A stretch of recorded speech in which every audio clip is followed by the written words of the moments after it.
360 Nitro.tv. Tu ne veux pas manquer ça. En compagnie de Jeffrey. Hein, Jeffrey, 3e position, ça a bien été? Ben ouais, ça a bien été, mais on était juste 4 chars. Fait que c'est sûr que ça a bien été. Hein? Ben écoute, t'as tenu ton bout, t'es parti en avant. Quand même, les Terriens, Mike Marasca, tout ça, ça a fighté fort, ça a bien été. Je pense que t'as tenu ton bout. Moi, t'as du mérite. J'ai essayé. Ça fait une couple de semaines qu'on travaille sur les setups, à essayer d'avoir un char qui va plus vite. Je dois dire que c'est vraiment difficile d'avoir un char compétitif. À Saint-Guillaume, là, on ne sait jamais à quoi s'attendre comme track, si elle va être collante ou bien slick. Là, au début de soirée, elle était moyenne, puis là, elle s'est placée vers la fin. Mais c'est sûr que suivre Allen puis me battre avec Alex, c'était quand même bien. C'était mieux que le début de saison, mettons, là, que quand on a switché du Sportsman à modifier. Là. Mais toi, c'est une histoire, là, pour les gens qui ne savent pas, c'est toute une histoire. Partir de Pro Stock, Sportsman, modifié, on n'est même pas en juillet. C'est quelque chose pareil. C'est des décisions que tu as prises sur un coup de tête ou ben non, c'est go? Hein?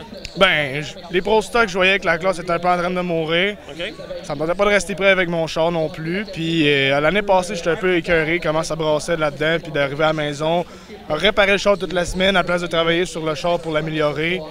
Mais Sportsman m'a dit que c'était un peu la même affaire. Là, on partait, on savait pas si on revenait avec un char qui allait revenir rond ou tout magané. Puis il y a une couple de semaines, c'est revenu tout magané, puis ça a coûté cher. On a fait des calculs, comment que ça allait coûter tourner dans les modes vis-à-vis des Sportsman. On a fait l'achat d'un moteur, on a essayé ça, on a eu plus de fun, moins de réparations, on a plus de temps de travailler sur le char, puis ben, on a plus de temps d'améliorer notre pilotage aussi que de stresser sur la track là. Oui, parce qu'en toute honnêteté, là, je t'ai suivi un peu, j'étais allé te voir courir à Plattsburgh au début de la saison, puis là, je te suis sur toutes les tracks au Québec. Premièrement, tu fais énormément de tours, ce qui t'aide énormément, puis je vois la progression est constante. Oui, à Plattsburgh, en Sportsman, on a quand même eu pas des bonnes finales, mais quand même des bonnes qualifs, des bons résultats en début de soirée, mais pas en fin de soirée. Cornwall, c'était un peu moins aussi. On a eu gagné une qualif en Sportsman, mais le soir du Santo, on a fini 10. Mais le reste du temps, l'autre soir, je pense que j'avais planté à Cornwall, puis j'ai pas retourné depuis. En modifie, j'étais allé une fois, ça a été moyen aussi. Granby, ça commence à être mieux. On commence à être plus dans le game.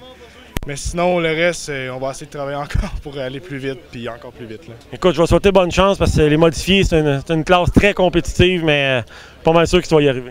On va essayer. Merci.